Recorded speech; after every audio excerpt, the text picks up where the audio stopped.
किया जाएंगे और इसी कड़ी में कच्छ में एक और कार्यक्रम होगा पंपिंग स्टेशन का, जिसमें किसानों को नर्मदा का पानी सिंचाई योजना के तहत पहुंचाया जा रहा है। लेकिन आज बात करते हैं पहले कृषि मंत्री राधामोहन सिंह की, क्योंकि 3 साल पूरे होने के बाद उन्होंने लेखा जोखा पेश किया है। लेखा जोखा पेश होने से पहले उन्होंने संदेश क्या दिया किसानों को, पहले आपको वो सुनवा रहे हैं। किसान भाइयों एवं बहनों, हमारी सरकार 3 साल पूरा कर रही है। आप सबके ध्यान में होगा कि जब मोदी सरकार आई थी तो देश में भीषण सूखा पड़ा था। आजादी के बाद पहली बार 2 साल लगातार 4 सीजन में हम सूखा का मार झेलते रहे, लेकिन प्रधानमंत्री जी के कुशल नेतृत्व में, उनके मार्गदर्शन में, हमारे अधिकारियों की प्रतिबद्धता, राज्य सरकार के सहयोग और आपके कड़ी मेहनत ने न हमने सिर्फ सूखे की चुनौती का सामना किया बल्कि उस पर विजय भी प्राप्त किया। और सबसे पहले मैं आप सभी किसान भाइयों को इसलिए बधाई देना चाहता हूं, और इस बार आजादी के बाद का खाद्यान्न उत्पादन का रिकॉर्ड तोड़ा है। 8.5% की वृद्धि पिछले वर्ष की तुलना में। दलहन के उत्पादन में भी भारी रिकॉर्ड पैदा किया है और मुझको लगता है कि आप सबके मेहनत और परिश्रम के कारण हम आने वाले समय में दलहन के मामले में भी आत्मनिर्भर हो जाएंगे। विगत 3 वर्षों में सूखा से निपटते हुए मोदी सरकार ने कई योजनाएं चलाई। सॉइल हेल्थ कार्ड की योजना, प्रधानमंत्री सिंचाई की योजना, जैविक खेती के विकास के लिए योजना, कृषि मंडी इनाम की योजना, और इसके साथ ही दूध, मछली एवं अंडा में जो हमने योजना बनाई और उसका परिणाम ये हुआ कि 11% 3 वर्षों के अंदर दूध उत्पादन में वृद्धि हुई है, 5.5% अंडा उत्पादन में वृद्धि हुई है, 7% मछली उत्पादन में वृद्धि हुई है। इसका श्रेय देश के सभी किसान भाइयों को जाता है। और इस बार मानसून समय पर दस्तक दिया है और मुझे विश्वास है 17-18 के वर्ष में भी किसान और खेती में हम अपना रिकॉर्ड तोड़ेंगे। आप सभी किसान भाइयों के मंगलमय भविष्य की कामना करते हुए मैं आपके प्रति आभार प्रकट करता हूं कि आपने उत्पादन का। तो 3 साल में किसानों के लिए क्या किया गया, किसानों को कितना फायदा हुआ और आने वाले दिनों में सरकार क्या कुछ करने जा रही है, इसे लेकर कृषि और किसान कल्याण मंत्रालय की तरफ से अपना लेखा जोखा पेश किया गया। नेशनल मीडिया सेंटर में आयोजित एक प्रेस कॉन्फ्रेंस में केंद्रीय कृषि मंत्री राधामोहन सिंह समेत 3 राज्य मंत्री और सचिव भी मौजूद थे। किसान खुशहाल हुए हैं, किसानों की आय बढ़ रही है, किसानों के लिए केंद्र है गंभीर, दिखने लगा है केंद्र की योजनाओं का असर। ये दावा है कृषि और किसान कल्याण मंत्रालय का। सरकार के 3 साल पूरे होने पर मंत्रालय की तरफ से अपने 3 साल के कार्यकाल का लेखा जोखा पेश किया गया। मोदी सरकार के 3 साल पूरे होने के बाद से केंद्रीय कृषि मंत्री ने आज अपने मंत्रालय का लेखा जोखा पेश किया। इस मौके पर कृषि मंत्री ने पुरानी सरकारों पर किसानों के पिछड़ेपन का आरोप लगाते हुए कहा कि यूपीए के कार्यकाल में किसानों को लेकर कभी गंभीरता से नहीं सोचा गया। आलम ये रहा कि कृषि के लिए आवंटित रकम ही खर्च नहीं की जाती थी।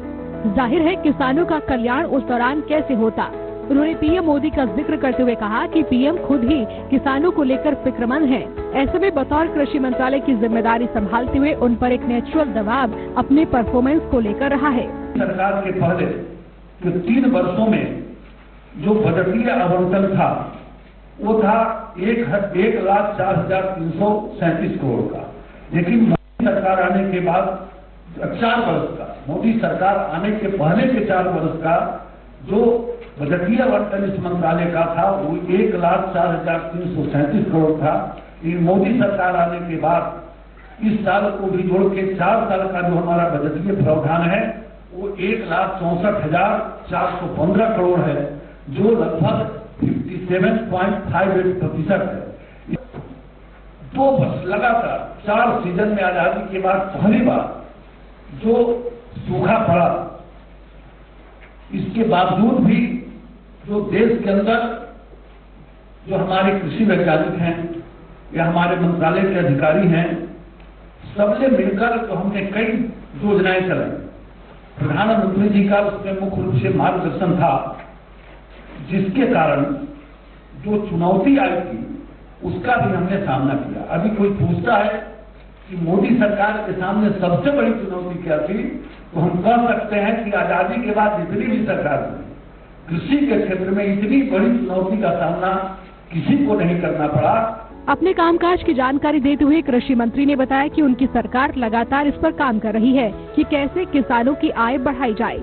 इस दौरान पाया गया कि किसान अपनी खेती की लागत को बेवजह बढ़ा रहे हैं। उन्हें जागरूक किया जा रहा है कि आवश्यकता न हो तो खाद पेस्टिसाइड का इस्तेमाल न करें।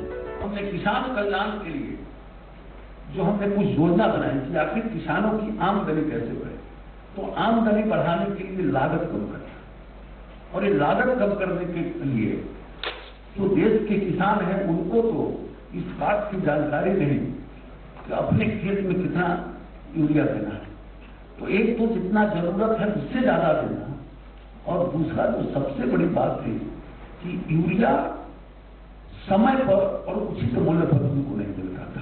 तो हमने दो प्रकार के इसमें पहल किए हमने। एक तो प्रधानमंत्री जी ने स्वयं ये जो 35% यूरिया का दुरुपयोग होता था उसको रोकने के लिए नीम को टिके, और हम कह सकते हैं कि 16-17 के खरीफ और रबी के सीजन में देश में कहीं यूरिया के लिए हाहाकार नहीं हुआ।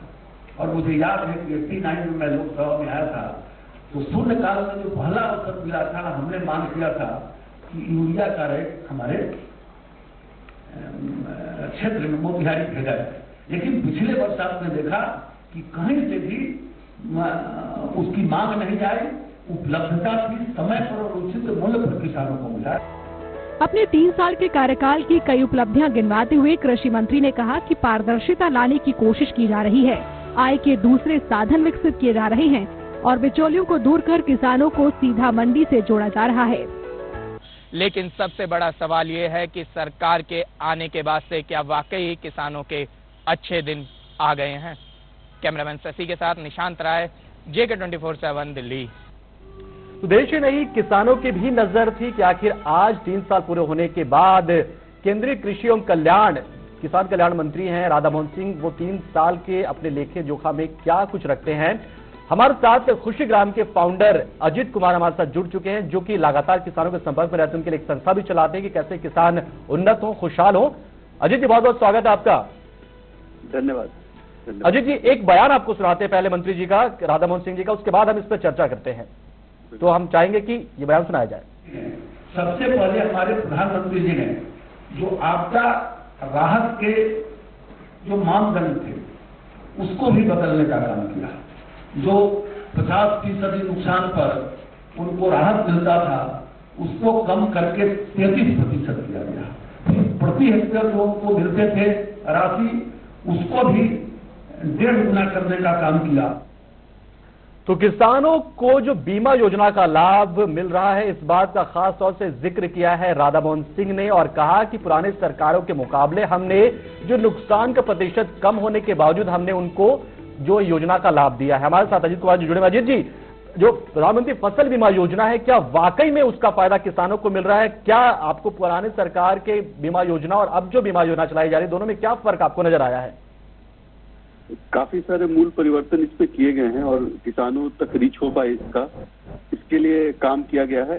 क्योंकि पहले जो हमारे जो ये योजनाएं थी वो थोड़ी डिस्कनेक्टेड लगती थी किसानों से, और अभी भी ऐसा नहीं कहेंगे कि पूरा 100% लाभ मिल रहा है या सबको लाभ मिल पा रहा है, लेकिन काफी हद तक किसानों तक रीच हो रही है और किसान तक पहुंच पा रहे हैं, किसान तक सरकार अपनी बात समझा पा रही है और किसान बात समझ पा रहे हैं, लेकिन अभी भी बहुत सुधार की गुंजाइश है इसमें। जैसे कि राधा मोहन सिंह ने यहाँ कहा कि हमने जो दायरा है बीमा पाने का उसको बढ़ाया, साथ ही हमने प्रीमियम भी कम किया है। क्या किसानों तक ये बात पहुंचाने की कोशिश हो रही है या फिर एक बयान के तौर पे से मानकर चल सकते हैं, या वाकई में कुछ काम हो रहा है? कोशिश हो रही है और इसमें मुझे लगता है कुछ कहना ठीक नहीं होगा, काफी हद तक कह सकते हैं सफलता मिली है। प्रतिशत में बताना मुश्किल होगा, लेकिन कई बिजनेस के जो एसोसिएशन हैं, चैम्बर्स हैं, जिनके साथ उनके इंश्योरेंस सेक्टर्स के डिविजन्स होते हैं या फार्म इंश्योरेंस के डिविजन्स होते हैं, वो भी जुड़े हैं और ऐसे कई कार्यक्रमों में मैं भी सहभागी रहा हूं। तो मैंने देखा है कि राज्यों के स्तर पे और जिले के स्तर पे भी काफी सारे अवेयरनेस के कार्यक्रम हुए हैं और किसान संगठन भी इसमें जुड़े रहे हैं, स्टेक होल्डर्स इसमें जुड़े रहे हैं। तो पहुंच तो काफी बढ़ी है, लेकिन और पहुंच बढ़ाने की जरूरत है। और कृषि बीमा के अलावा भी, क्योंकि बीमा से तो एक सेफ्टी सिक्योरिटी मिलता है जो नुकसान होने वाला है उससे, लेकिन इसके अलावा भी बहुत कुछ करने की जरूरत है अभी सरकार को। अजित जी, एक और बयान हम आपको अब सुना रहे हैं, फिर से हम चर्चा करेंगे। राधा मोहन सिंह ने कहा है कि हम पैदावार लगातार बढ़ा रहे हैं और पैदावार यदि बढ़ रहा है तो क्या किसानों को लाभ उसका नहीं मिल पा रहा है? ये बयान हम पहले सुनते हैं कृषि मंत्री का। जो 16-17 का जो वर्ष रहा मोदी सरकार के कार्यकाल में, 3 वर्षों तक जो कृषि उन्नति और किसान कल्याण की योजनाओं का हमने सफल रूप से क्रियान्वयन किया, उसका परिणाम ये हुआ कि 16-17 में आजादी के बाद का रिकॉर्ड उत्पादन हुआ और सारे रिकॉर्ड टूट गए और कृषि विकास दर भी 4.4% रहा। 16-17 का जो तीसरा अग्रिम अनुमान आया है, उसके मुताबिक देखते हैं तो लगभग जो गत वर्ष के तुलना में 8.67% की वृद्धि हुई है। 5 वर्षों का अभी औसत देखते हैं तो उसमें भी 6.37% की वृद्धि हुई है। अजित जी, राधामोहन सिंह ने कहा कि पिछले 3 साल में हमने कृषि विकास दर भी बढ़ाया है, हमारा जो उत्पादन है वो भी बढ़ा है, तो फायदा आखिर किसको पहुंच रहा है? सिर्फ देश के लिए किसान काम करे और किसान खुद परेशान रहे? किसानों को फायदा कितना पहुंचा है ये बताना तो अभी इस समय मुश्किल है। हालांकि सरकार के डेटा के हिसाब से कृषि विकास दर बढ़ा है और किसानों को फायदा भी हुआ है, लेकिन किसानों को फायदा तब हो और तब नजर आए जबकि ज्यादा लोग किसानी करने आए, यानी कि जो लोग किसानी छोड़ रहे हैं वो भी किसानी करने आए अगर, तब इसे हम ज्यादा सफल मानेंगे और सफल माना जाएगा। तो कैसे लोगों को मोटिवेट रखें ताकि लोग किसानी करते रहें, और अभी जो ऑर्गेनिक फार्मिंग की बात की, प्राकृतिक कृषि की जो बात की, वो करें जिससे कि किसान सिर्फ अपने लिए नहीं बल्कि और लोगों के लिए भी अच्छा खाना पैदा कर सके, अच्छा अन्न पैदा कर सके जो शुद्ध हो और जिसमें केमिकल्स ना हो, स्वास्थ्यवर्धक हो, जो स्वस्थ भारत की योजना बन रही है। और इनफैक्ट जो स्वास्थ्य मंत्रालय के अंदर भी एक FSSAI आता है जो सारे फूड को जो स्टैंडर्डाइज करता है और जो उनको लाइसेंस देता है। तो उन सब के अंदर तो जब किसान पैदा अच्छा करेगा तभी तो उसके बाद उसको प्रोसेस करेंगे फूड को, तो अच्छा फूड मिलेगा। तो किसान ऐसा प्राकृतिक कृषि ही अपना पाए, कर पाए, गाय और बैल के साथ सामंजस्य बने खेती का, तभी ये सफल माना जाएगा। क्योंकि और जो बाकी तरीके हैं वो अब धीरे धीरे लोग समझ रहे हैं कि उसका फायदा नहीं है। जो हम मशीनीकरण तेजी के साथ कर रहे हैं, छोटे छोटे मशीन तो उपयोगी होते हैं लेकिन बहुत बड़े बड़े मशीन खेतों को खराब कर देते हैं। यानी कुल मिलाकर लागत की बात है कि लागत को कैसे कम किया जाए खेती के। ऑर्गेनिक फार्मिंग की सर आपने यहाँ पे बात की, जिन्हें ऑर्गेनिक फार्मिंग को लेकर भी काफी कुछ कहा राधामोहन सिंह ने, वो भी हम सुन लेते हैं जरा सा। 16-17 के दौरान जो तृतीय अग्रिम अनुमान आए हैं उसके मुताबिक 22.40 मिलियन टन अनुमानित है, जो अब तक का रिकॉर्ड उत्पादन होगा, जो पिछले वर्ष की तुलना में 37% ज्यादा है। और मुझे विश्वास है कि अगले 3-4 वर्षों में हम दलहन के मामले में भी आत्मनिर्भर बनेंगे। इसी प्रकार से तिलहन के मामले में भी आप देखेंगे कि एक बहुत बड़ी चुनौती, बहुत बड़े आयातक देश खाद्य तेलों के मामले में, तो इसके लिए भी हमने कई योजनाएं शुरू की और उसके लिए भी देश के सभी कृषि विज्ञान केंद्रों पर हमने अग्रिम प्रदर्शन किया। तो जैसा आपने सुना, अजीत जी कह रहे हैं मंत्री जी यहाँ पर कि ऑर्गेनिक फार्मिंग के क्षेत्र में भी हम 30 से 35% की दर से हम बढ़े हैं। ऑर्गेनिक फार्मिंग को लेकर आखिर किसानों में जागरूकता जब तक आएगी, लेकिन उससे पहले तो ये कि ऑर्गेनिक फार्मिंग के जो प्रोड्यूस होते हैं, जो उत्पाद होते हैं वो महंगे होते हैं, तो आम आदमी से कैसे समझे कि उसे ऑर्गेनिक फार्मिंग से जो उत्पाद, ऑर्गेनिक जो उत्पाद है वो इस्तेमाल करे, इसको लेकर जागरूकता बढ़नी चाहिए शायद। बिल्कुल, इसमें 2 बातें हैं असल में। ऑर्गेनिक फार्मिंग या जो प्राकृतिक कृषि भी कहते हैं, उसमें किसानों को मेहनत ज्यादा लगता है, ये बात तो सही है। और मेहनत ज्यादा लगेगा तो किसान उतनी ज्यादा खेतों पे काम नहीं कर पाएगा जो मशीनों के द्वारा या ट्रैक्टर के द्वारा कर पाएगा। तो प्रोडक्शन पे असर उस तरह से होता है। खेत की प्रोडक्टिविटी तो ऑर्गेनिक फार्मिंग से बढ़ती है, घटती नहीं है, लेकिन और क्वालिटी भी बढ़ती है। लेकिन जितना फार्म किसान खेती कर पाएगा, मतलब हार्वेस्टिंग कर पाएगा, वो कम हो जाता है थोड़ा। तो ये एक फर्क है। तो उसके लिए किसानों को और इसी कारण से दाम भी बढ़ जाता है, कॉस्ट भी बढ़ जाता है। और किसानी लोग करना नहीं चाहते, इसलिए किसानी करने वाले यानी कि खेती करने वाले लोगों की संख्या कम हो जाती है। इसलिए ज्यादा खेतों में फिर ऑर्गेनिक फार्मिंग नहीं हो पाता, ये भी एक कारण है। तो कृषि लागत मूल्य आयोग भी है, क्या वो कैसे काम करता है? आखिर किसानों के उत्पाद की कीमत किसान तय नहीं कर रहे हैं, आयोग की जिम्मेदारी है, तो आयोग किस आधार पर सब तय करता है? देखिए, आयोग जो होते हैं उनके साथ एक थोड़ी समस्या हो जाती है कि हम लोग अधिकतर आयोग में हम लोग मतलब मैं तो खैर गांव में भी काम करता हूं, लेकिन अगर मैं शहरी अपने आप को मानता हूं, पहले के समय में ज्यादा शहर में मैं रहा हूं, तो जो शहर में रहने वाले लोग हैं, जो व्हाइट कॉलर ब्लू कॉलर वाली बात नहीं है, जो शहर में रहने वाले लोग हैं, जो हम लोग बोलते हैं समझने के लिए कि एसी कमरों में बैठ के हम लोग उसका लागत तय करते हैं। वो लागत वैसे तय नहीं हो सकता। लागत तब तय हो सकता है और वो तय कर सकता है जिसने कभी खेती की हो, कम से कम 2 दिन 4 दिन, 2 फसल 4 फसल किए हो, करीब से देखा हो, कम से कम खेती की नहीं हो तो कम से कम साथ बैठा हो 6 महीने 8 महीने। ये नहीं कि सिर्फ किताबों पे अध्ययन करके हम उसका लागत तय करें। लागत ऐसे तय नहीं हो सकता चीजों का। बिल्कुल, इस पे तो कितनी भी चर्चा करें कम ही होगी। अब जो आपको क्या लगा, आज आपने सुना 3 साल का लेखा जोखा पेश किया, क्या आपको लगा, उम्मीदें कितनी बड़ी है, क्योंकि आप किसानों से जुड़े हैं, तो उस लिहाज से अगर हम चाहेंगे कि उम्मीदें क्या है आपकी? उम्मीदें तो हैं और पहले से बेहतर उम्मीदें हैं, ज्यादा उम्मीदें हैं।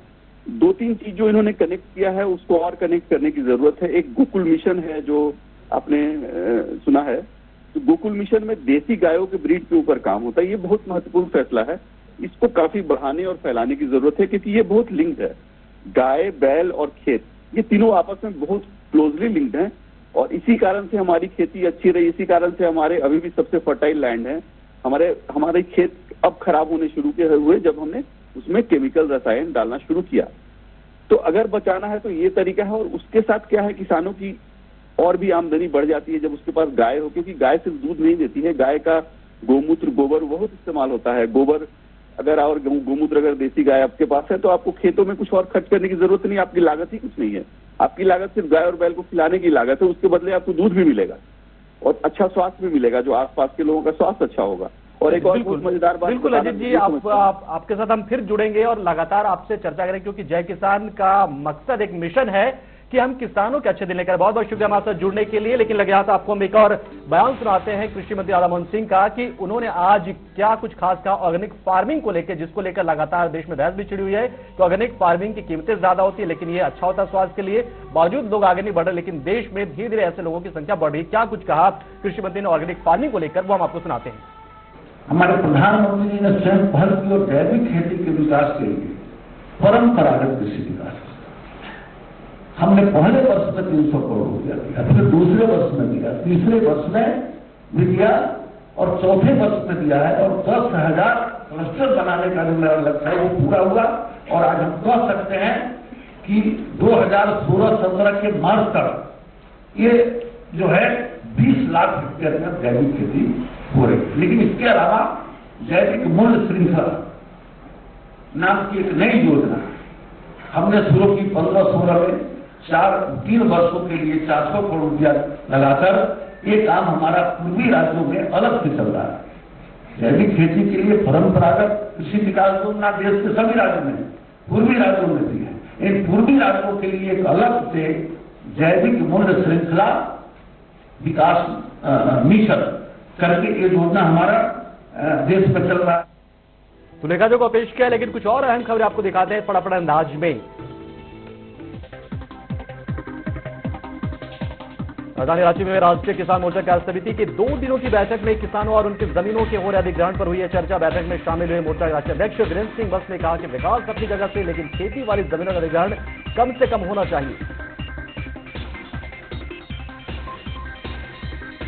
बैठक के दौरान मोर्चा के राष्ट्रीय अध्यक्ष वीरेंद्र सिंह ने कहा कि केंद्र सरकार ने 2022 तक किसानों की आमदनी दोगुनी करने का लक्ष्य तय किया है। किसान मोर्चा किसानों को लेकर लगातार केंद्र सरकार को सुझाव दे रही है ताकि देश के किसान खुशहाल हो सके और खेती उनके लिए घाटे का सौदा न रहे।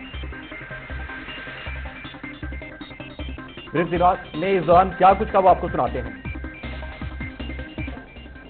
किसानों के उत्पादन बढ़ने, लाभकारी दाम मिलने, उसे 2022 में उनके आय को दुगना करने का एक पर्याप्त आधार बन रहा है।